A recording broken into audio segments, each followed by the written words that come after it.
Iya, boleh dingin. Shalom GBC. Selamat pagi. Good morning. You are blessed. We are all blessed. Kita diberkati. Haleluya. Saya benar-benar diberkati. Saya percaya hari ini akan ada kehidupan. Amin. Semua dalam kehidupan kita yang mengalami mungkin kematian, the life, kehidupan itu akan membangkitkan. Amin. Amin. Kalian diberkati dengan hari ini kita menyembah Tuhan. Luar biasa Allah yang hidup. Dia Allah yang hidup, bukan Allah yang sudah bangkit dan tidak kenal kita, atau dia terpisah dari kita. Tapi kita diangkat, didudukkan bersama dia di sebelah kanan Allah Bapa. Haleluya, amin.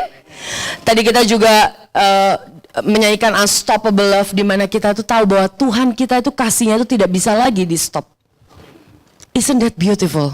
Luar biasa. Kita punya Allah yang kasihnya begitu agresif. Haleluya. Haleluya. Yang wanita katakan amin. Yang laki-laki juga katakan amin. Tapi kita ini dipanggil sebagai apa? The bride, ya. The bride of God itu memang kita ini jadi memang sebagai tempat di mana Tuhan mencurahkan kasihnya kepada kita. Kita dipanggil sebagai apa?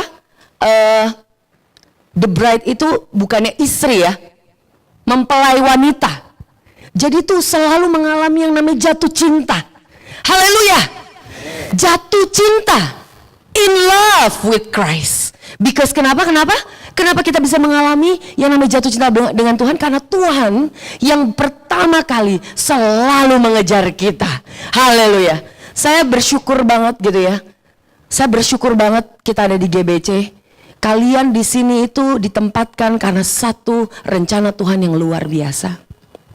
Saya nggak tahu apa yang kalian alami, tapi saya mau kuatkan kalian semua bahwa apapun yang terjadi dalam kehidupan kita, justru yang minuses, yang jelek-jelek, nggak usah angkat tangan di sini, ya betul? Kita bisa ngalamin hari demi hari aja, kita bisa mengalami yang namanya godaan, kejatuhan, kelemahan, tapi luar biasa.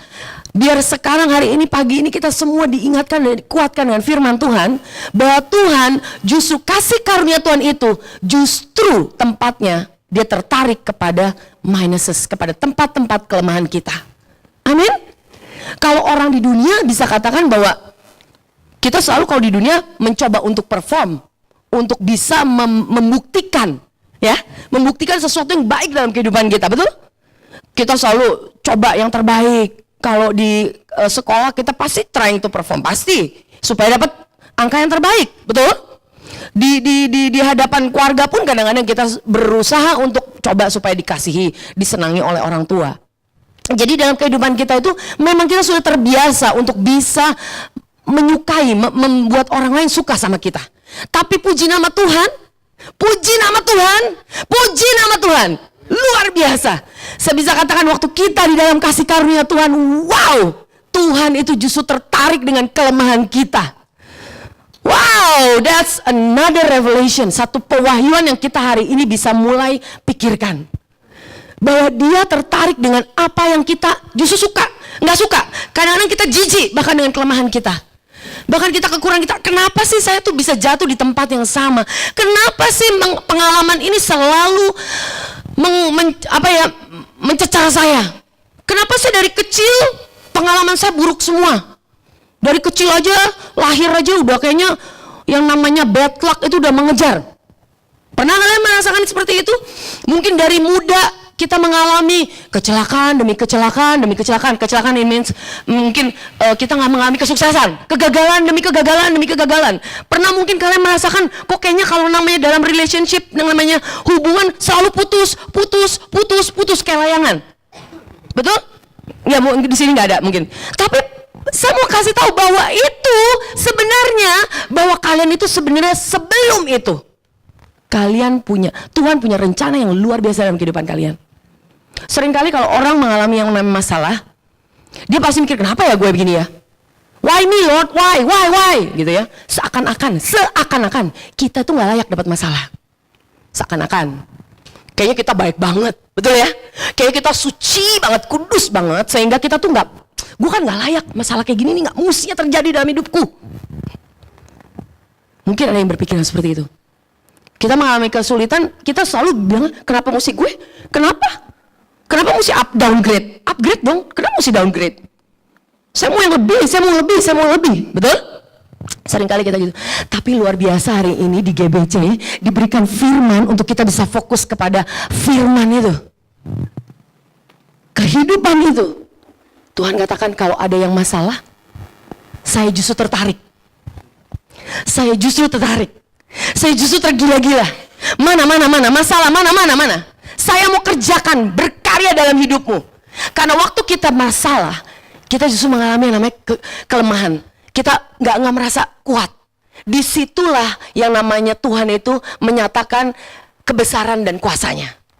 Saya memang dari dulu itu nggak baik banget dengan notes, dengan yang namanya catatan. Kalian yang udah lama sama saya tahu banget gitu. Tapi kenapa saya disuruh sama Tuhan khotbah? Saya sering kali nanya sama Tuhan, kenapa sih Tuhan khotbah? Khotbah itu kalau sharing, kita ketemuan di cafe shop, kita ngobrol, no problem for me. Nggak ada masalah. Tapi kalau duduk di sini, nah saya di hari ini minta kursi, nggak tahu nih saya bisa duduk apa enggak. Saya sih tadi rencananya mau duduk, kayaknya capek gitu. Saya pengen ntar kalau misalnya mau buka-buka itu jadi supaya gampang gitu. Tapi kayaknya nggak tahu ini bisa duduk apa enggak. Karena saya terlalu bersemangat, benar-benar bersemangat. Setelah saya di sini berdiri, kayaknya saya nggak betul lagi itu kayaknya kursi. Kenapa? Karena saya tahu Tuhan itu luar biasa. Dia waktu saya bilang Tuhan saya ini nggak layak. Saya ini khotbah di sini nih bener-bener susah banget loh. Nggak percaya kan, muka-muka kalian saya tahu nggak percaya. Orang cerewetnya kayak gini mana mungkin bermasalah kalau ngomong di depan. Ini ada bunyi, oh dari sana. Kenapa bermasalah? Nggak mungkin saya ini bermasalah untuk ngomong di depan, ya kan? Kalian nggak percaya. Tapi kan Tuhan yang tahu dengan saya, betul? Di mana saya bergumulnya, semalam sebelumnya nangis-nangis gitu, nggak percaya lagi kan? Karena itu kelemahan saya, saudara. Tapi justru di situ Tuhan mau pakai, saya bingung kadang-kadang. Saya mesti nulis notes, saya bikin notes dan saya kirim ke si Steven. Jadinya ya tadi pagi. Dan saya tahu setiap kali saya bikin notes itu nggak bakalan tuh saya bisa ikutin. Tapi nggak apa-apa. Itu buat saya, ngerti ya? Waktu saya belajar, saya diberkatin.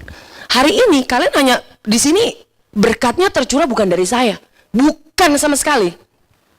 Waktu kalian mendengarkan firman Tuhan, kalian akan benar-benar, wah luar biasa, itu bukan dari saya. Ya, jadi ada pesan sponsor. Semua kemuliaan di tempat ini hanya kepada Tuhan Yesus. Haleluya.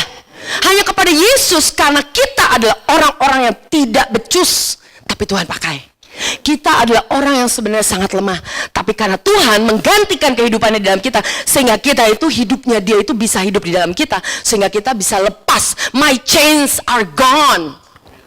Yang namanya kekhawatiran kita, ikatan kita waktu kalian datang ke sini, semuanya itu lepas. Ikatan apapun, tidak ada satupun yang bisa tahan di dalam Kristus. Tidak ada satupun masalah. Apapun masalah kalian. Tadi saya ketemu sama salah satu leader di waktu sebelum kebaktian. Di sini leadernya luar biasa. Yang leader katakan amin. Diam aja. Leader di sini luar biasa. Kalian cuma bilang gini. Tadi ada satu yang bilang gini, Ci, udah nggak usah stres, Ci. Dia tahu kan kalau saya mau khotbah udah kayak orang apa gitu, kayak semut kepanasan gitu. Terus dia bilang, gak apa-apa, yang penting pokoknya Cici sharing aja how God loves me, how God loves us. Kalian tahu punya jemaat kayak gitu, punya leader kayak gitu luar biasa loh. Gak pernah ada demand. Kamu nggak? Kita tuh nggak ada demand. Maksudnya gini, diingatkan bahwa Tuhan nggak pernah demand, bahwa semua jemaat di sini nggak perlu demand. Kalian di sini sebenarnya cuma perlu satu hal. Tadi aja sebenarnya saya nggak perlu khotbah, udah di dalam hadirat Tuhan, praise and worship, pulang aja. Kalian udah kenyang. Yang kalian perlukan itu adalah benar-benar hadirat Tuhan ada di tempat ini. Kalian diingatkan bahwa Tuhan begitu baik dalam kehidupan kalian. Itu udah dari cukup, lebih dari cukup. Tapi hari ini Tuhan bilang, ya gak apa-apa, kasih lagi, more and more. Biarlah kita ada life kehidupan itu, bisa membangkitkan itu. Amin. Kita buka Roma 6 ayat 1. Waktu Paulus dulu dia dipanggil, setelah dia dipanggil dia menjadi preacher dan menjadi pengkhotbah Injil gospel yang luar biasa. Dia itu dituduh Betul? Dia dituduh, kok kamu ini bilang katanya apa? Jika demikian apakah hendak yang kita katakan, bolehkah kita bertekun di dalam dosa supaya semakin bertambah kasih karunia itu? Oh, katanya, kalau gitu bertekunlah di dalam dosa. Kalau gitu kita let's do evil aja. Kalau gitu let's do evil. Di Roma 6 ayat 1, jika demikian apakah yang hendak kita katakan, bolehkah kita bertekun di dalam dosa supaya semakin bertambah kasih karunia itu? Ini, tuduhan ini sebenarnya dia ngomong dari Roma 5 yang dia khotbahkan. Betul? Betul? Nah, seringkali kalau GBC, saya percaya di sini kita udah sering, bukan sering, pernah lah, nggak tahu sering apa enggaknya, tapi pernah dituduh, oh GBC itu apa sih? Dia itu approve sin. Dia itu nggak apa-apa ya kalau misalnya orang cerai itu nggak apa-apa. No, divorce is sin. Perceraian itu salah dan dosa. Katakan amin. Amin. Tuhan membenci yang namanya perceraian. Amin. Makanya dia berikan yang namanya perkawinan itu adalah sesuatu yang sangat kudus. Itu bukan hanya untuk supaya, oh ya, kemarin kita sharing-sharing, apa tujuan daripada perkawinan? Tujuan dari perkawinan supaya kita mengenal yang namanya Kristus itu sendiri. Kita bisa mengalami yang namanya Kristus mengasihi jemaatnya. That's it. Oh enggak, kita supaya menikah supaya lebih bahagia. Siapa yang bilang? Oh ya, lebih bahagia. Saya bahagia sekali. Saya jangan salah ngomong di sini. Saya bisa nggak diundang lagi nanti. Tapi berapa banyak orang bilang katakan saya dalam perkawinan enggak bahagia. Oh, saya mau merit, mau menikah supaya punya anak. Kalian kalau mau punya anak doang, nggak perlu nikah pun banyak anak yang lahir di luar nikah.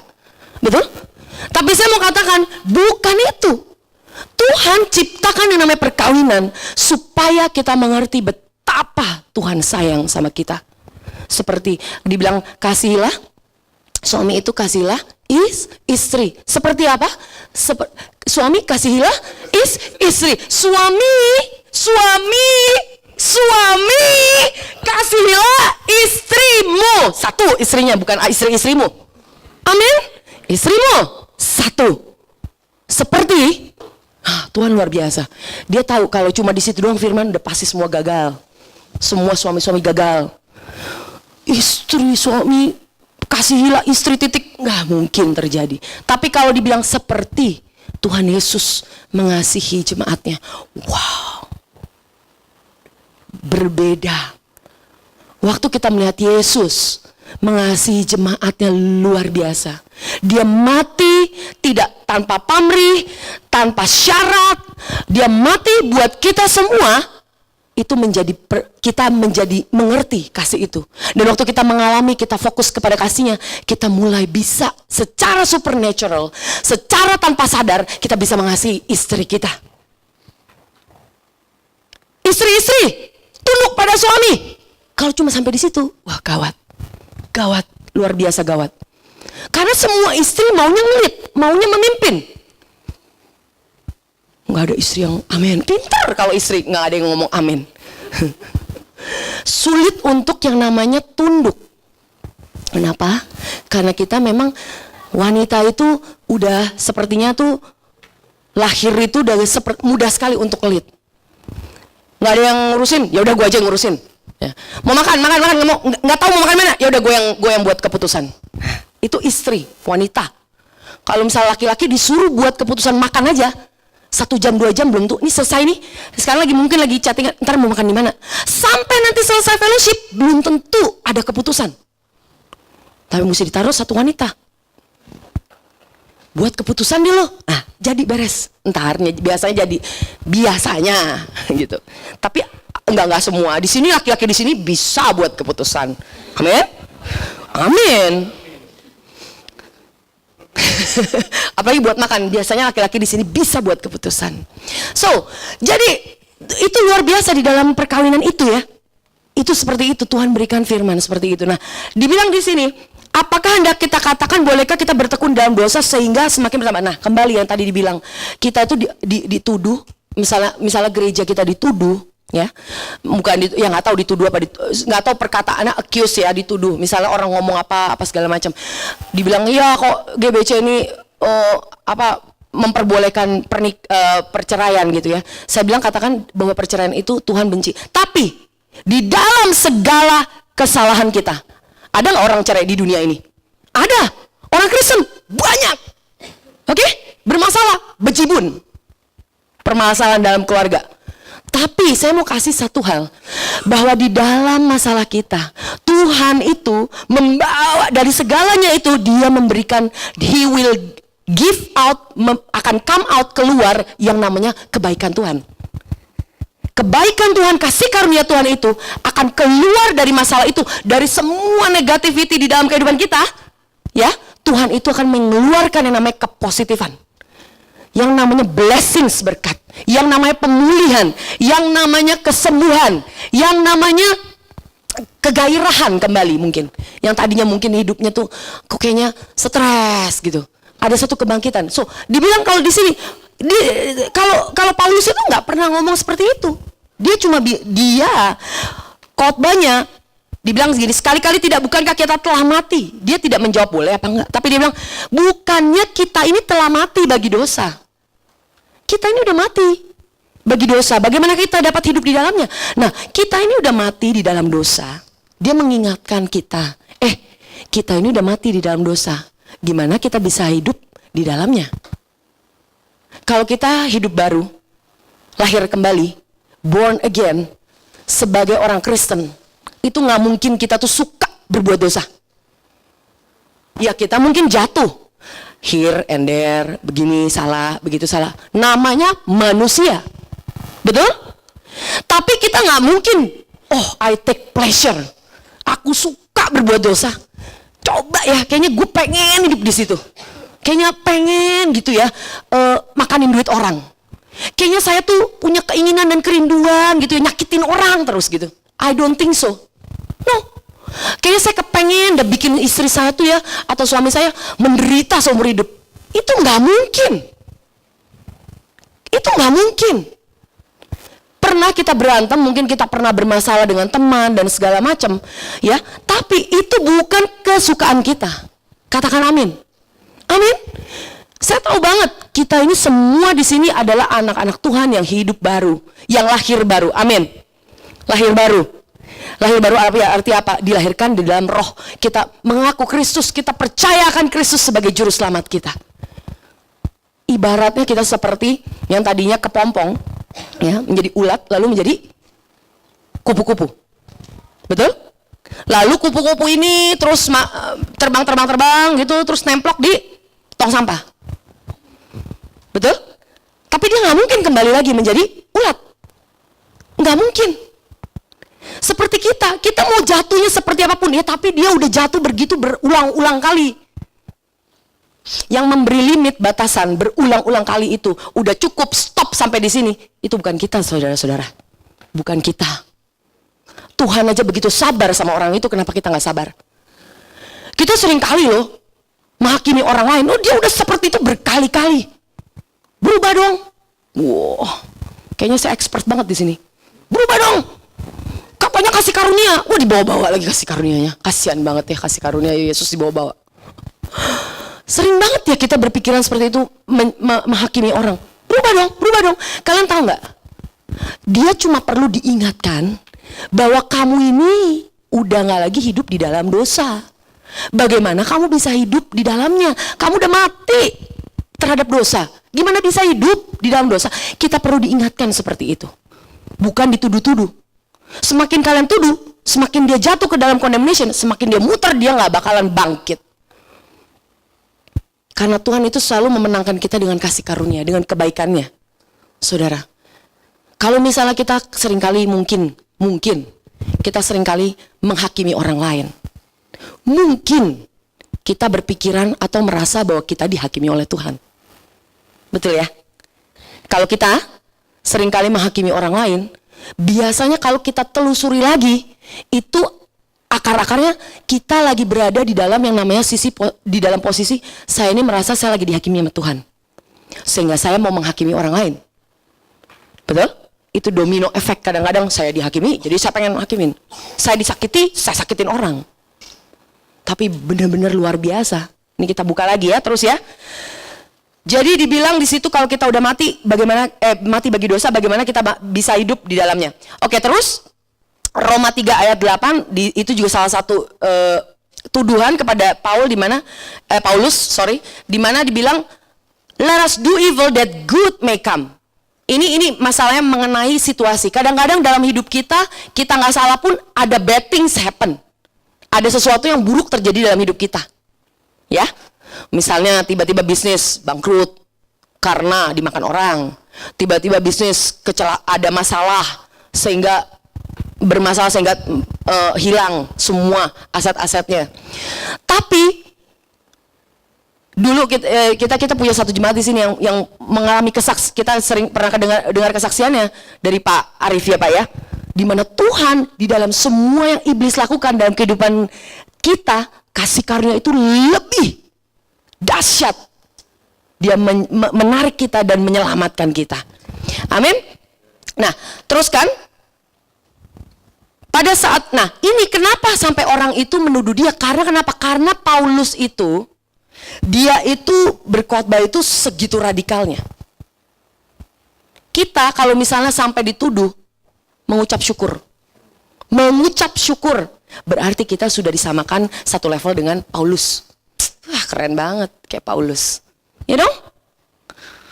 Kalau dulu kita misalnya mengkhotbahkan sharing firman mengenai hukum, step-step, memotivasi orang, kayaknya jarang orang komplain, jarang orang ini. Tapi kalau udah mulai, kalian tahu bahwa kalian itu diampuni tanpa syarat.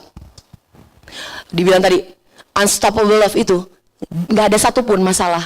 No shame, no sin, gak ada satupun dosa yang bisa menghalangi kasih Tuhan kepada kita. Wah, tunggu dulu, kalau kayak begitu banyak orang yang komplain, banyak orang yang keberatan. Karena kenapa? Loh, kamu sakit, kita misalnya lagi mengalami sakit, terus ya gitu kita nggak mengalami kesembuhan aja, gitu ya. Seringkali malahan orang bilang, ya mungkin karena kamu itu banyak salah. Kanker misalnya gitu, penyakit kanker. Oh iya, ya kamu sih makannya karena begini, hidup kamu sih kayak begini, pantes lah. Mana mungkin ya, Tuhan sih mau sih ngampunin. Tuhan mau sih menyembuhkan, tapi ya lu lah benerin dulu hidup lu, baru ntar Tuhan ampuni dan menyembuhkan. Ibaratnya kita itu seperti udah namanya kita bangkrut, nggak punya apa-apa, terus disuruh bayar. Nah, coba pikir. Saya udah sampai keringetan nih. Coba pikir. Kita nggak punya apa-apa disuruh bayar. Oke, bisa nggak? Nggak mungkin. The law yang namanya hukum Taurat itu memang selalu minta terus, nuntut terus. Kurang ini, kurang itu, kamu kurang ini, kurang itu, kurang itu. Itu selalu ada nagging. Oke? Dia itu diberikan hukum, diberikan oleh Tuhan itu belakangan. Yang pertama itu adalah apa? Kasih karunia. Jadi hukum itu bukan yang dulu, pertama-tama. No. Pertama-tama itu Tuhan memberikan apa? Kasih karunia kepada Abraham. Amin. Lalu hukum Taurat itu masuk, dibilang the law entered, itu di dalam Roma 5 ayat 20. Oke. Moreover, the law entered that the offense might abound. Entered di situ bahasanya pareser komai. Ya, pokoknya begitulah tulisannya. Oke? Yang artinya to come in alongside, to come in secretly or by stealth. Secara diam-diam dan secret apa? Rahasia. Dia ngumpet-ngumpet secara diam-diam masuk seperti pencuri. Itu hukum. Jadi saya mau kasih tahu bahwa Tuhan hatinya tidak pernah mau memberikan hukum Taurat kepada anak-anaknya, kepada bangsa Israel. Enggak. The law entered di situ secara diam-diam bersama-sama dengan kasih karunia. Kasih karunia sudah diberitakan oleh Tuhan kepada Abraham. Oke? Diberikan janji-janji Tuhan. Lalu 400 tahun kemudian itu yang namanya hukum Taurat itu masuk pelan-pelan. Oke? Jadi saya mau kasih tahu. Kalian jangan pikir, oh, I'm under the grace. Saya ini dibawa kasih karunia. Saya hidup dibawa kasih karunia. kadang-kadang yang namanya hukum itu masuk pelan-pelan. Tanpa kalian sadari. Saya nggak pernah merasa yang namanya kondem, maksudnya dihakimi. Tapi hidupnya penuh dengan ketakutan, penuh dengan judging, dengan judgment, penghakiman kepada orang. Mungkin tanpa kita sadar, dia sudah masuk pelan-pelan. Jadi kita di sini memang saya mau kasih tahu bahwa hukum itu masuknya memang pelan-pelan. Dibilang di sini that the offense might abound. But where sin abound, di sini dibilang sin abound, di sini pleonazo artinya increase, grace abounded much more. Di situ hyperperisio. Jadi di sini abound, di sini bahasa Inggrisnya sama-sama abound, tapi yang pertama itu kalian tahu bahwa itu pleonazo, artinya bertambah banyak, oke? Lalu kedua grace abounded hyperperisio. Hyper artinya perisio, hyperperisio. Oke, hyper itu dari kata hyperactive, ya. Jadi super, lebay, tahu nggak lebay? Lebay, tahu ya bahasa Indonesia lebay. Jadi dia tuh lebay banget, lebay sekali, dia hyper banget dia. Perisio, much more, increase, dibilang udah bertambah. Perisionya aja itu udah takerannya. Kalau dibandingkan dengan yang namanya pleonazo, itu udah jauh lebih banyak perisio. Tapi ditambahin lagi hyper. Oke? Seakan-akan ini di mana waktu yang namanya dosa itu bertambah banyak, dosa tambah banyak. Dosa bertambah banyak nih. Kita sering nih dalam masalah nih, dosa tambah banyak. Aduh kok tambah sih masalah, tambah kayaknya tambah berantakan, tambah ribet, tambah hancur. Kayaknya ini udah semuanya kayaknya nggak ada yang bagus dalam situasi ini. Kadang-kadang kita ada di dalam masalah seperti itu. Tapi kalian harus ingatkan dengan firman ini, bahwa di mana itu yang namanya sin abound, dosa banyak, bertambah banyak itu, ada, ya luar biasa sih emang dosanya. Yang ini begini, yang ini begini. Ya kayaknya udah gak ada harapan. Tapi kalian harus ingat bahwa Tuhan kasih karunia Tuhan, itu takarannya itu dibanding dengan yang Tuhan kasih karunia Tuhan masuk ke dalam kehidupan kita, itu jauh lebih berlimpah. And on the top of it ditambah lagi hyper. Jelas gak? Jelas lah. Saya udah capek-capek gini, ngerti ya? Jelas ya? Dari perisio, soalnya kayak kagak ada kehidupan gitu. Dari perisio sama pleonazo itu udah beda. Oke? Udah beda. Yang namanya sin, dosa kecil, nggak ada masalah buat Tuhan. Betul? Itu udah jauh lebih dahsyat. Takarannya itu udah banyak banget. Kasih karunia Tuhan, maksud Paulus tuh mau jelasin ke orang-orang gitu loh, yang kayak kita ini gitu loh. Bener, kamu tahu nggak sih masalah kamu itu sebenarnya nggak terlalu masalah. Dosa kamu ya ampun cuma begitu aja. Aduh gimana dong ini? Ya udah, itu masalah. Yes, kita bisa lah kadang-kadang, ya nggak bisa langsung setiap masalah gitu. Wah, puji Tuhan, haleluya. Ya kalau hari Minggu datang, Senin datangnya masalah, mungkin masih bisa. Tapi kalau udah datang hari Kamis, hari Rabu, yang udah setengah-setengah gitu, aduh udah begini, udah datang pagi-pagi, misalnya ban kempes terus udah gitu pulang ke kantor diomelin lagi sama bosnya. Udah sampai bosnya diomelin, dia udah kamu diskors ditambahin lagi. Udah gitu diomelin lagi sama atasan bos yang satu lagi. Terus temennya nyembelin lagi. Terus udah gitu ketumpahan tuh kopi. Terus apa aja semua bisa masalah. Yang ibu-ibu, waduh ibu-ibu gampang banget nih buat saya. Soalnya saya ibu-ibu baru bangun gitu pala pusing. Aduh kok pala pusing ya? Aduh kayaknya pilek. Aduh ini udah gak enak ya. Terus anak nangis udah gitu ketumpahan minyak. Lagi masak ketumpahan minyak. Tumpahannya banyak lagi, udah sampai panas ya kan. Udah wah gitu kan. Terus udah gitu yang satu nangis, anak udah gitu ketimpahan minyak. Terus mbak bilang, saya mau pulang. Waduh kayaknya apaan gitu. Tengah-tengah gitu kan. Terus udah gitu makanannya udah gitu keasinan. Diomel, mami nggak mau makan, lari-lari ngituin anaknya. Can you imagine? Ya, lumayan ya, ibu-ibu lumayan bisa memikirkan, bisa membayangkan gitu.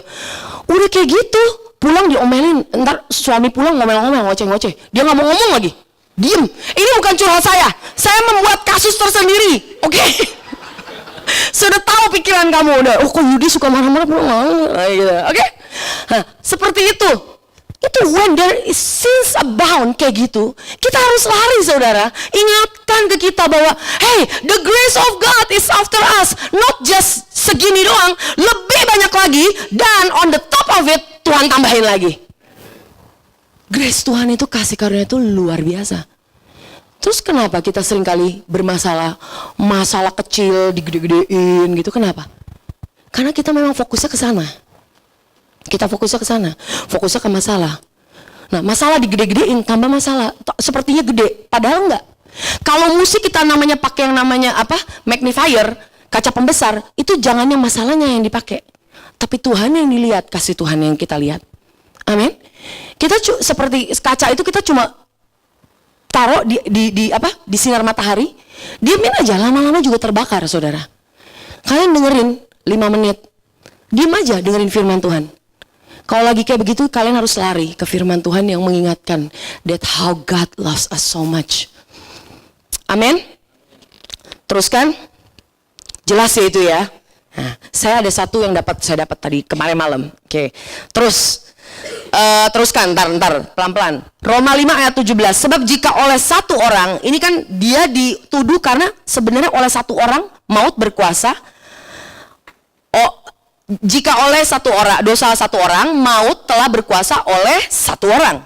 Maka lebih benar lagi mereka yang telah menerima kelimpahan kasih, karunia, dan anugerah kebenaran akan hidup dan berkuasa oleh karena satu orang itu, yaitu Yesus Kristus. Kita menjadi orang berdosa karena, ayo jawab, saya nggak mau jawab nih. Kalian kalau nggak mau jawab, saya timpuk mic beneran. Just kidding. Kayak galak banget saya ya. Baik kok saya orangnya. Oke, kita jatuh lahir sebagai orang berdosa. Karena apa? Karena Adam. Karena perempuan. Siapa yang bilang? Oh ya benar, karena Adam juga. Karena dosa Adam. Oke? Karena dosa Adam. Ini ada yang masih anak-anak loh ya. Ntar bingung lah. Oke, enggak bercanda. Oke, karena Adam kita menjadi orang berdosa. Karena satu dosa satu orang. Lalu juga karena, kenapa? Karena obedience, yaitu ketaatan daripada siapa? Yesus, kita dibenarkan, betul? Kita dibenarkan. Kita berbuat baik pun, waktu kita belum kenal Tuhan, belum terima Tuhan, waktu kita itu berbuat baik pun, kalian menolong teman kalian, tapi kalian nggak kenal Tuhan, belum menerima Tuhan, belum lahir baru, kalian tetap aja dibilang anggap orang berdosa, betul? Karena kalian berdosa bukan karena pekerjaan kalian, tapi karena dosa Adam. Nah, waktu kita dibenarkan karena ketaatan Tuhan, ya, walaupun kalian jatuh di dalam dosa, kalian tetap dibenarkan. Karena kita dibenarkan, beroleh pembenaran untuk hidup itu karena siapa? Karena Tuhan Yesus. Dia yang tekun, dia yang ketaatan Tuhan Yesus itu. Teruskan ya. Sebab itu sama seperti oleh satu pelanggaran semua orang beroleh penghukuman, demikian pula oleh satu perbuatan kebenaran semua orang beroleh pembenaran untuk hidup. Firman-Nya. Jadi sama seperti oleh ketidaktaatan satu orang semua orang telah menjadi berdosa. Demikian pula oleh ketaatan satu orang semua orang menjadi benar. Jelas ya? Tetapi hukum Taurat ditambahkan supaya pelanggaran menjadi semakin banyak. Oke, hukum Taurat ditambahkan supaya pelanggaran menjadi semakin banyak. Hukum Taurat diberikan bukan untuk membenarkan kita, bukan untuk membuat kita menjadi kudus. Dia itu cuma untuk men-trigger segala dosa yang ada dalam kita. Dosa itu udah ada di dalam kita. Adam itu membuat kita orang berdosa. Hukum Taurat cuma men-trigger supaya kita menjadi-jadi dosa itu. Ngerti ya? Supaya kenapa? Supaya kita tahu bahwa kita perlu penyelamat. Amin. Kita perlu penyelamat. Di mana dosa bertambah banyak, di sana kasih karunia menjadi berlimpah-limpah, supaya sama seperti dosa berkuasa dalam alam maut, demikian kasih karunia akan berkuasa oleh kebenaran untuk hidup yang kekal oleh Yesus Kristus Tuhan kita. Sekarang kita buka Roma 11 ayat 6. Definisi daripada grace. Waktu kita bilang kita di bawah kasih karunia, kita tidak lagi di bawah perbuatan. Seringkali orang bilang, oh definisi daripada grace apa sih? Grace itu apa sih? kuasa. Definisi dari grace itu apa? Empowerment, apa segala macam. Tapi biarlah kita hari ini dengar lagi bahwa definisi daripada kasih karunia itu, jika hal itu, Roma 11 ayat 6, tetapi jika hal itu terjadi karena kasih karunia, kalian terjadi di sini keselamatan karena kasih karunia. Bukan lagi karena perbuatan. Jadi kalau kalian selamat karena kasih karunia, jangan kalian tambah-tambahkan kalian selamat karena perbuatan. Sebab jika tidak demikian, maka kasih karunia itu bukan lagi kasih karunia. Jadi nggak ada yang namanya tengah-tengah, saudara. Nggak ada yang namanya, oh saya diselamatkan oleh kasih karunia, tapi ya saya harus mengerjakan juga. Setiap hari harus mengerjakan. Kalian mengerjakan, saya udah pernah ya khotbah ini ya, dan kalian dengerin pasti udah bosan sekali. Work out your salvation, katakan bahwa work out karena Tuhan sudah pertama work inside of you. Tuhan sudah bekerja di dalam kamu terlebih dahulu, sehingga waktu kamu work it out, keluarkan itu sudah bukan kalian lagi. Itu Tuhan yang mengerjakan di dalam kita. Baik kemauan dan performance. Apapun yang kalian lakukan, kalian menjadi mau berdoa. Kalian kok jadi mau menolong orang, kalian belum menjadi bisa mengasihi orang, mengampuni orang. Itu semua adalah buah daripada Tuhan Yesus di dalam kalian. Jangan coba-coba untuk bisa mengerjakan. Oke? Teruskan. Jadi jelas yang namanya grace, definisi daripada kasih karunia itu tidak bisa dicampur-campur. Jelas ya? Kita tidak bisa mengerjakan kasih karunia tapi juga perbuatan. Oh iya, tapi kan kita harus berbuat ini. Perbuatan akan ketaatan kita di dalam kehidupan kita sebagai orang Kristen itu adalah hasil di mana kita itu sudah diselamatkan, dibenarkan. Jadi namanya buah itu tidak bisa diusahakan. Amin. Teruskan. Nah ini. Saya mau 2 Korintus 12 ayat 7 sampai 10. Saya harus kasih tahu ini karena ini sesuatu yang saya dapatkan sendiri. Bukan sendiri, maksud Tuhan Yesus kasih saya. Roh Kudus. My grace is sufficient for you. Is di situ artinya apa? Present. Oke? Grace, kasih karunia itu selalu ada. Kemarin waktu kalian mengalami ada is pada saat itu. Waktu kalian masalah saat ini perlu kasih karunia, saat itu ada. Bulan depan kalian perlu kasih karunia, saat itu udah ada. Misalnya kalian perlu project untuk minggu depan, saat itu. Pada saat itu, is itu ada. Kasih karunia itu is. The grace is present. Sufficient for you. Jadi waktu itu saat ini Paulus minta supaya durinya itu dicabut ya. Oke?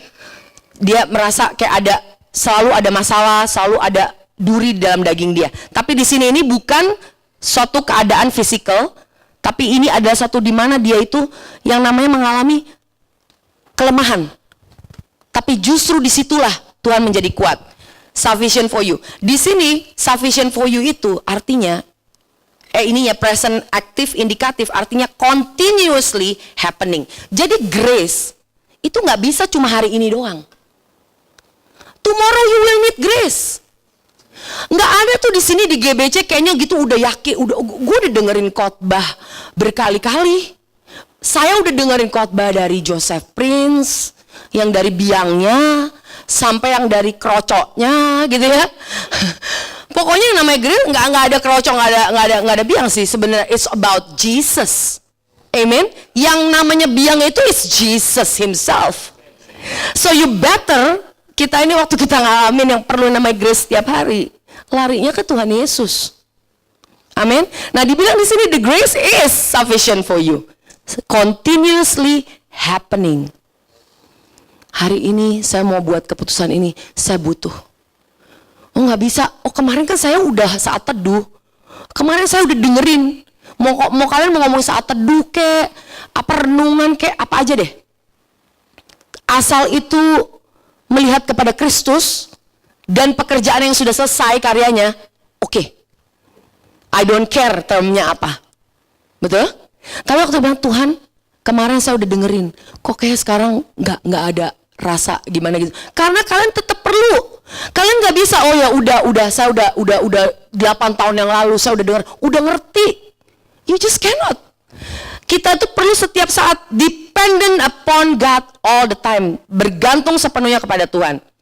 For my strength, dynamis di sini miraculous power, strength di situ itu adalah kuasa untuk melakukan mujizat, saudara. Kalian perlu mujizat dalam kehidupan kalian. Setiap hari saya perlu mujizat. Kalian perlu mujizat, itu for my strength, itu ada di dalam my strength-nya Tuhan. Kuasa daripada Tuhan itu yang melakukan melakukan miracle, melakukan mujizat itu ada di dalam kekuatan Tuhan.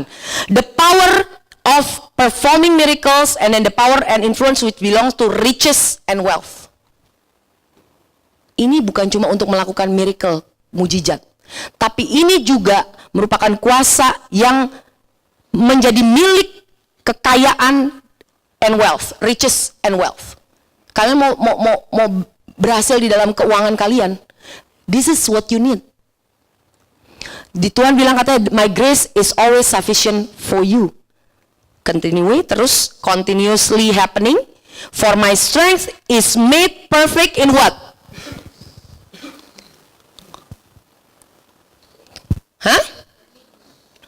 Made perfect in weaknesses. Jadi Tuhan itu perlu weaknesses, saudara. Tuhan itu perlu yang namanya kelemahan. Kalau kalian punya kelemahan, jangan ditutupin. Jangan ditutupin. Bersyukur kita punya kelemahan. Saya punya kelemahan banyak sekali. Benar-benar banyak sekali. Saya sering banget gitu, sama kayak saudara mungkin gitu. Kenapa ya punya begini kok kayak begini-gini? Kenapa sih saya lemah di sini? Tapi justru hari ini saya diingatkan, luar biasa saya punya kelemahan. Yang tadi saya bilang, seringkali kita ngomongnya kenapa masa kecil saya lah beginilah, mungkin ada ya. Mungkin kenapa SD saya begini, saya mungkin ada yang narkoba, ada yang jatuh ke sexual sin, dan segala macam, kayaknya hancur hidupnya gitu ya. Kenapa? Kalian tahu gak kenapa punya kelemahan? Bersyukur karena disitulah Tuhan itu sebenarnya justru tertarik. Dan juga Tuhan itu memanggil kita, nih saya mau kasih tahu, Tuhan itu memanggil kita jauh lebih earlier, lebih dini daripada waktu kejadian itu. Tuhan tidak pernah kecap, tidak pernah dia tuh kayak capek-capek gitu ya. Lari ngejar-ngejar. Aduh yang namanya iblis sudah ngerjain ini orang sakit kanker makanya aduh capek. Ayo doa supaya dia sembuh. No. Kenapa dia bisa mengalami penyakit kanker? Karena dia itu sebenarnya udah dipanggil sebelumnya. Ada sesuatu kehidupan yang Tuhan sudah taruh dalam kehidupan dia. Kalian mengalami sesuatu yang saat ini mungkin sangat tidak bisa di-acceptable, yang sulit sekali. Misalnya keluarga kalian lagi berantakan gitu ya.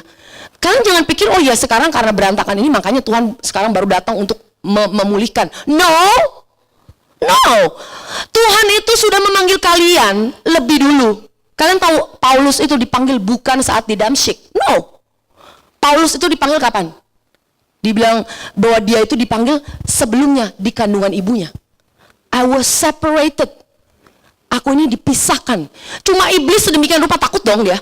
Takut kan? Jadi dia mencoba untuk si Paulus ini supaya dia ini bersemangatnya itu, zealousnya itu, apa tuh namanya? Zealous itu apa ya? Tadi apa ya? Berapi-api. Berapi-apinya salah. Dia nggak mau supaya Paulus itu berapi-apinya buat Tuhan. No, dia maunya si Paulus ini berapi-apinya untuk apa? Bunuh-bunuhin orang Kristen. Justru itu. Orang pikir oh ya dia dipanggil di Damsyik karena dia udah hancur hidupnya. Kita dulu selalu berpikirnya seperti itu ya. Udah hancur, gue udah bangkrut, udah tinggal pacar berapa kali gitu.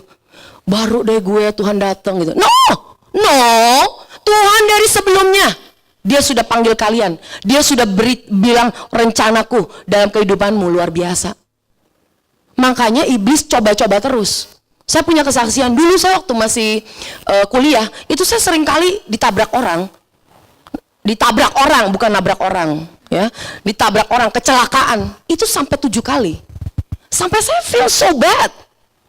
Karena kayaknya, kok kayaknya sampai tabrakan berkali-kali. Sampai masuk ke insurance, masuk ke bengkel, sampai orang bengkelnya bilang, kamu ini bad luck banget ya katanya. Sampai dikatain begitu. Karena datang lagi baru masuk, 2 minggu kemarin masuk lagi. Entar ada aja, entar orang mundur lah nggak ngeliat. Ya saya mobil saya sih kecil, cuma tetap aja gitu kan.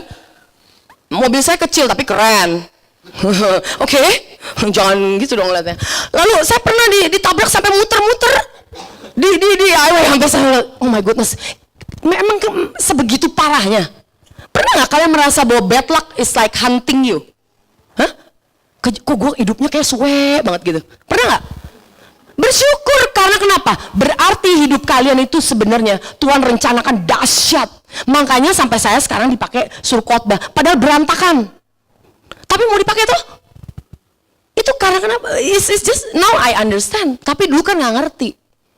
Tapi saya mau kasih tahu, nggak ada yang khotbahin saya kayak sekarang. Sampai sekarang puji Tuhan kalian dengar di sini ada yang khotbahin ke kalian bahwa kalian kalau ngalamin masalah demi masalah demi masalah, justru karena iblis lagi mencoba untuk menghancurkan kehidupan kalian. Tapi saya mau kasih good news. The grace is much more abound. The grace much more abound. Hyper perisio. Dia lebih jauh lagi daripada keadaan kita saat ini. Lebih dahsyat lagi. Coba kalian pikirkan kalau misalnya ya, Yesus waktu lahir. Kalau kita ada waktu zaman Yesus lahir. Waktu zaman Yesus lahir, itu orang Majus datang itu bukan pas lagi dia lahir. Oke, kalau kita dulu ingetin selalu lah, orang Majusnya datang ke kandang gitu ya. No, orang Majus itu datang ke rumah. Pada saat kurang lebih diperkirakan Yesus itu berumur kurang lebih 1 tahun lebih, di bawah 2 tahun. Nah, waktu dia nyari, dia nyasar ke Herodes. Dia bilang di mana itu. Nah, Herodes tahu dong, ada raja lahir. Oh, dia udah merasa terancam, betul? Merasa nggak secure gitu deh, nggak pede gitu. Terus udah gitu dia langsung bilang, oh kalau gitu semua anak di bawah 2 tahun slaughter, matiin, bunuh semua. Kalau kalian di saat itu ada, apa nggak stres gila?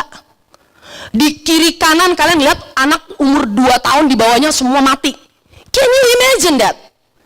Kita baru masalah 98 aja ya, bukannya saya bilang 98 itu enggak tragis. It is a tragical thing. Sekarang pun kita mengalami masalah sangat banyak negatif, tapi saya mau katakan di waktu masalah seperti itu, di mana-mana orang anak kecil, kalian lihat gitu misalnya di jalanan, ditarik-tarik, wah, mami, mati, sini darah semua kiri kanan. Can you imagine? Can you imagine? I cannot imagine. Karena itu terlalu tragis, terlalu brutal, serem sekali gitu loh. Apa kalian pikir, oh ya luar biasa ya Tuhan Yesus ya mau lahir, penyelamat kita sudah lahir. Enggak ada even tahu satupun. Kalau kalian saat itu pasti merasa sangat gelap. Kalian mungkin di sini mengalami saat gelap. Kita kadang-kadang ada masalah gelap. Indonesia kenapa mengalami begitu banyak? Karena kenapa Indonesia sudah direncanakan Tuhan menjadi bangsa yang dahsyat. Bangsa yang luar biasa. Dari bangsa Indonesia akan keluar giants killer, giant slayer, like Jack, ya kan? Betul nggak Jack? Jemaatnya aja kayak Jack. Can you imagine? Apalagi? Enggak. Kalian di sini leader-leadernya aja. Kalian keluarin deh ngobrol sama mereka satu persatu. Saya bukannya untuk membanggakan, bukan. Tapi mereka udah ngalamin yang namanya kasih karunia Tuhan, saudara. Mau dipencet kayak gimana ya keluar Yesus. Tabok juga Yesus juga gitu. Ya mudah-mudahan Yesus keluar. Tapi poinnya adalah gini loh ya. Kita ini di sini bukannya main-main church, playing church. No. Kalian di sini nggak main-main gereja. Mau ngapain main gereja? Saya mending pulang nonton. Capek-capek amat gitu loh. Tapi di sini kita ini ada di sini gereja ini. It is not me, it is not Pastor Yudi. Bukan leader, hanya Yesus. Hanya ada karena satu kerinduan. Now that's actually kenapa Indonesia banyak mengalami. Wah Indonesia kenapa begini-begini? Nggak bisa keluar dari krisis sampai beberapa tahun. Kalian tahu nggak kenapa? Nanti kalau ada orang yang ngomong gitu lagi, kalian kasih tahu. Jangan iya ya Indonesia gitu, jangan nimbrung. Jangan nambah-nambahin. Saya tahu banyak banget yang nambah-nambahin. Iya emang Indonesia susah sih emang. Aduh Indonesia mah nggak ada harapan lah. Iya, Prabowo, aduh, gitu. Kalau ngomong gampang banget kita.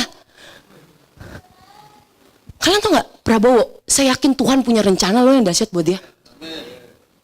Saya percaya banget Prabowo, Tuhan pasti tangkap dia. Di luar dari 1 dan 2, oke, saya 3. Ntar ditimpukin orang. The point is gini loh, kadang-kadang kita tuh belum melihat yang sudah jadi, kita udah mau buru-buru selesai. Ibaratnya kita tuh kita lagi diiniin, di operasi, di meja operasi, baru dibuka-buka gitu. Udah deh, kayaknya I feel good already, udah ya. Gue buka terus semua pada berecetan, darah kemana-mana, terus gue jalan gitu, saya jalan, belum juga dijahit. Kalau apa-apa tuh dengerin sampai selesai. Makanya khotbah datang dari pagi, dari pertama sampai selesai. Kalau dengerin saya marah-marahnya doang tadi tengah-tengah, kalian gak bakal dapat berkat mungkin. Tapi kalau kalian dengerin selesai, oh maksudnya cerita itu gini. Nah, firman itu jelas gitu lah. Nah, sama hidupan kita juga gitu. Kita seringkali mau buru-buru, baru diproses dikit ya. Aduh udah deh, gue udah give up, udah. Kayaknya kasih karunia bukan buat saya lah, capek. Enggak deh, enggak gitu. Tunggu dulu, kita ini chapternya belum selesai saudara-saudara. Kita baru mulai. Indonesia, tadi saya lagi nyanyi, diingetin lagi satu Tuhan. Sering kali ya kita bilang, Indonesia ini sering banget banjir, betul ya, Jakarta ya. Jakarta banjir nih, sering banjir. Kalian tau gak, supaya saya dapetnya gini, supaya kita tahu bahwa yang namanya banjir itu ya, kalau di Jakarta, hujan sebentar banjir. Ya kan? Kita ngoceh. Banjir, baru hujan 5 menit banjir gitu ya. Kalian tau gak? Aku diingatkan Tuhan, saya diingatkan Tuhan tadi seperti kasih Tuhan. Tuhan itu gak bisa yang namanya tuh ya sebentar bikin anaknya kekeringan. Baru hujan sebentar aja biarin banjir. Tuhan pengen banjirin kita dengan kasihnya. Gak bisa dia tahan 5 menit kelamaan kalau sampai besok buat baru banjir. No. Dia punya kasih karunia itu begitu dahsyat, begitu melimpah, sampai baru sebentar kita masalah aja Tuhan udah turun tangan. Mau nggak kayak gitu? Mau lah. Itu kayak gitu tuh orang-orang Indonesia. Tadi saya dapetnya kayak gitu. Saya bilang bersyukur, wow luar biasa gitu ya. Berarti kita ini sebenarnya sebentar aja udah dibanjirin. Bentar-bentar hujan, banjir. Jadi kalau benar-benar hujan banjir, mengucap syukur. Bukannya bersyukur ya, banjir terus lah. Enggak, bukan. Jangan, kadang-kadang kita nggak cuma negatifnya terus gitu loh. Kita lihatlah positifnya. Sebenarnya di balik ini, kita kadang nggak bisa ngelihat yang kelihatan, kita lihat yang kelihatan doang. Oh ya belum sembuh. Oh belum beres. Oh orang ini masih komplain. No, kita lihat apa? Yang tidak kelihatan. Sebaliknya dari apa yang sedang Tuhan kerjakan, itu adalah kebalikan daripada apa yang iblis sedang lakukan. Iblis sedang lakukan apa? Negatifnya apa nih misalnya? Sakit-sakitan belum sembuh. Berarti Tuhan itu sudah memberikan kehidupan, kesembuhan, a divine health. Kesembuhan ilahi. Oke? Cuma waktu Tuhan kasih kesembuhan ilahi, iblis kan gak seneng. Iblis selalu berikan sakit penyakit. Dia berikan attack, serangan. Baru bilang hari ini dibilang cantik, bilangnya oh kamu awet muda. Besok seminggu kemudian mulai keluar wrinkle, mulai aduh keriput nih gitu, atau jerawat nih gitu, ya kan? Nah, supaya kenapa? Aduh kok gue gini? Jangan bilang kalian tuh, jangan mulai ngomong itu, justru life be. Kamu mulai ngomong, kan udah belajar minggu lalu. Pastor Paul bilang, katakan apa? Hidup, life be. Ada jerawat, life be, supaya mati jerawatnya, ya kan? Ada keriput, life be. Ada sakit penyakit saat ini, apapun saat ini keadaan kalian, dapat surat, oh ya kolesterol tinggi, oh asam urat tinggi, life be in Jesus name. Ya kan? Karena kenapa? Sebelumnya Tuhan udah kasih. Biasanya Tuhan kasih firman, pewahyuan. Kenapa? Karena yang lebih penting adalah pewahyuan. Karena Tuhan kasih berikan firman terlebih dahulu, lalu iblis gak suka lakukan satu attack serangan, barulah kita kadang-kadang membantu iblis dengan mulut kita. Tapi jangan, saudara-saudara, jangan. Next time kita mulai katakan life be. Oke, saya mau kasih tahu ini satu hal doang. Penutup ya, penutup. Yang saya dapetin, belum dapat kan kalian dari tadi kan? Yang mana sih yang Cilita dapat? Kayak semuanya udah ada di Joseph Prince punya khotbah. Terima kasih. Teruskan 2 Korintus 12 ayat 7. Teruskan tadi ya. Therefore ini ayat berapa sih jadinya kalau di situ? Ya udah terusin aja. Therefore, most gladly I will rather boast in my infirmities. Apa sih bahasa Indonesianya lah? Bermegah. Keluarin bahasa Indonesia dong.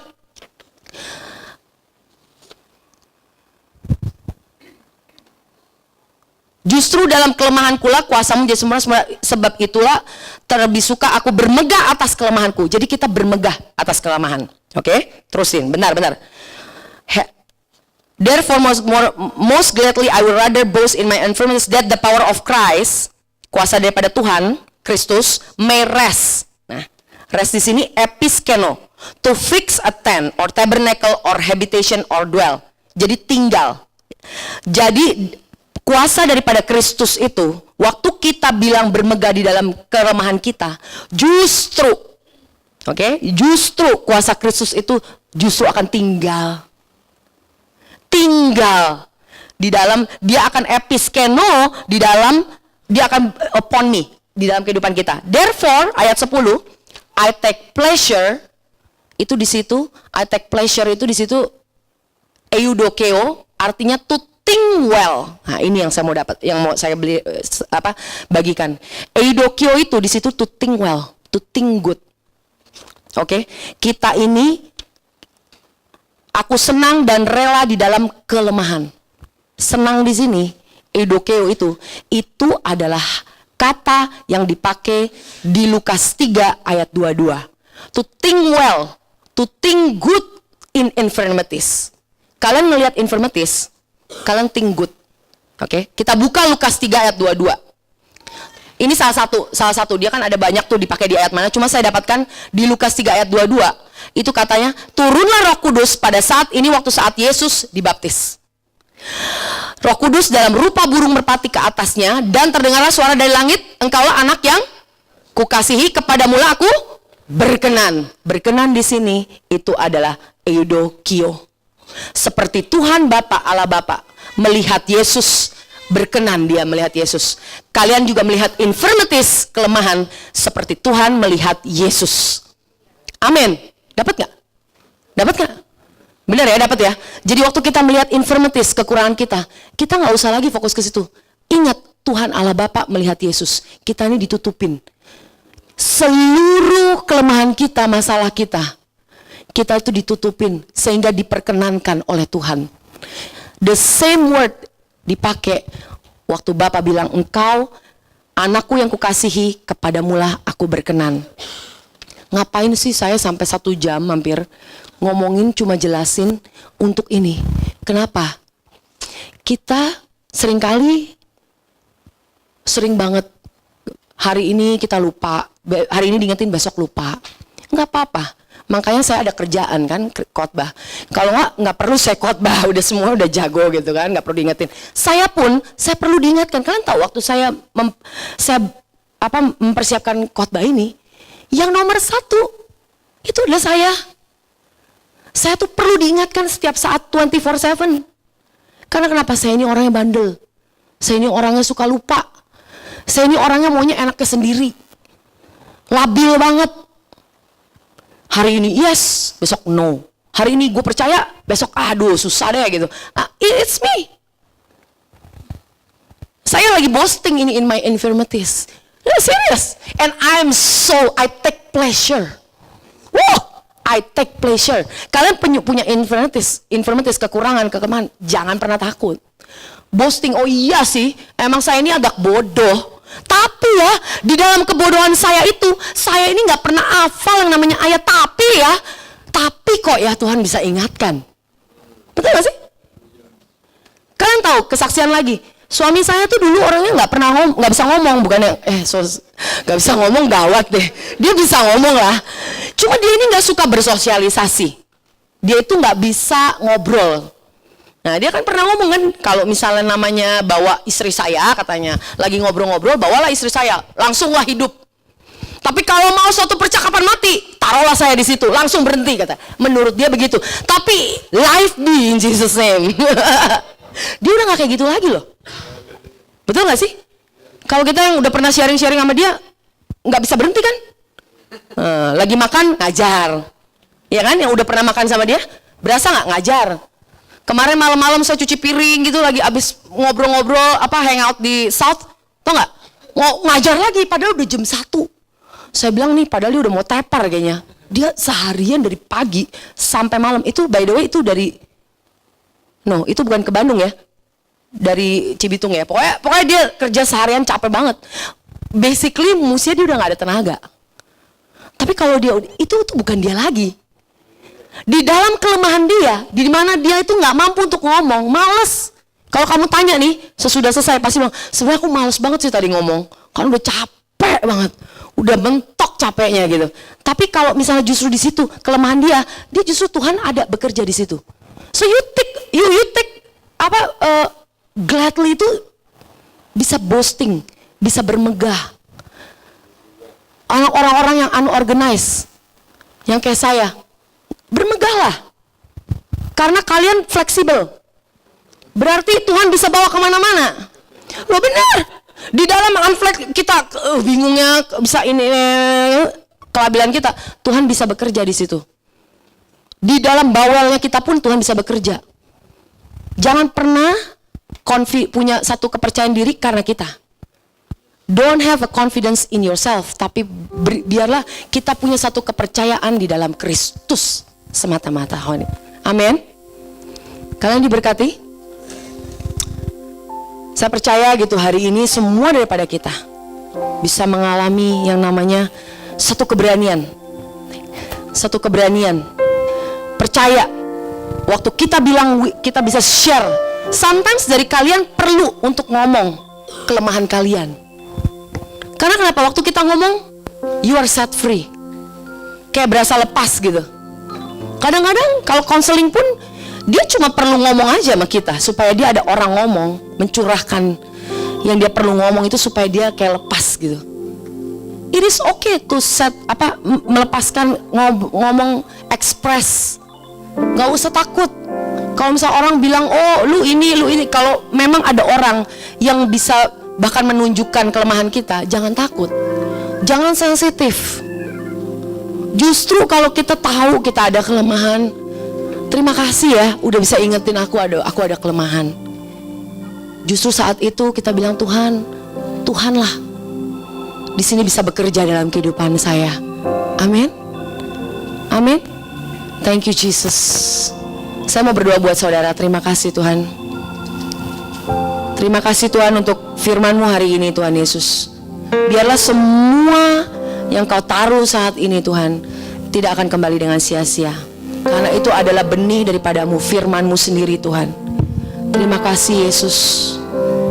Kami adalah anak-anak-Mu yang penuh dengan kelemahan. Tapi justru di mana kelemahan itu ada, Engkau bisa berkarya. Disitulah tempat Engkau bisa melakukan ya Bapa mujizat-Mu. Bapak kami buka hati untuk siang ini Tuhan. Untuk Engkau kami berikan kebebasan untuk melakukan segala ya Bapak rencana-Mu dalam kehidupan kami. Berdoa untuk yang sakit saat ini Tuhan Yesus. Thank you Lord, bahwa ini adalah kesempatan-Mu untuk memberikan kesembuhan, menyembuhkan saya saat ini.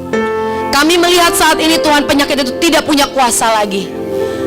Kasih karunia-Mu jauh lebih besar, bahkan ditambah-tambahkan lagi berlimpah-limpah.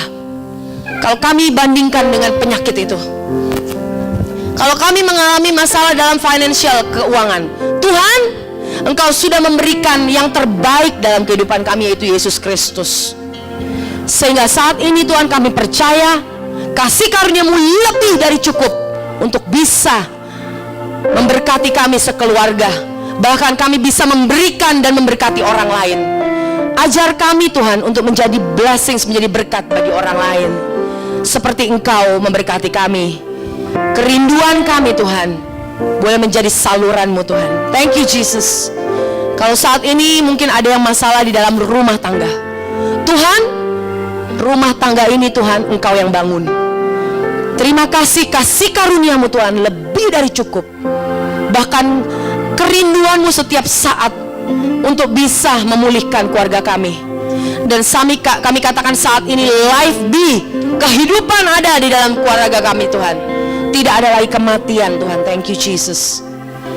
Dan terakhir Tuhan, kami berdoa untuk Indonesia Tuhan Yesus. Kalau banyak masalah di dalam Indonesia saat ini, kami boleh melihat 2000 tahun yang lalu, bahkan mungkin sebelumnya, Engkau sudah menciptakan Indonesia penuh dengan berkat-berkat, penuh dengan rencanamu yang sempurna Tuhan.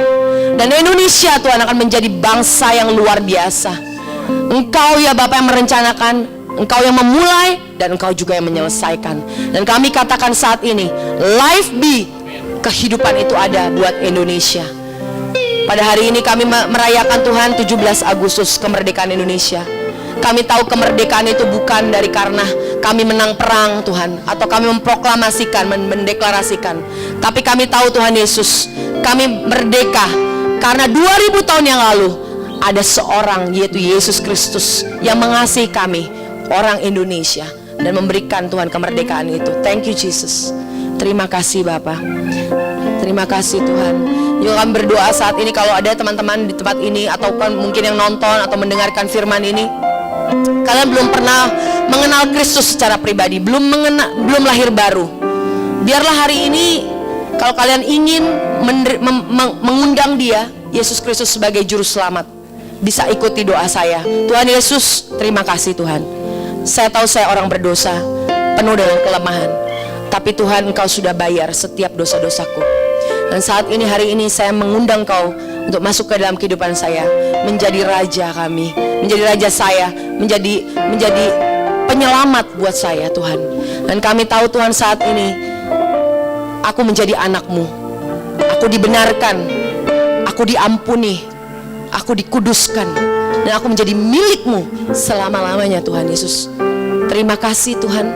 Saat ini Tuhan, aku berikan hidupku kepada Engkau, dan Engkau yang berkarya. Terima kasih Tuhan Yesus. Terima kasih Bapa.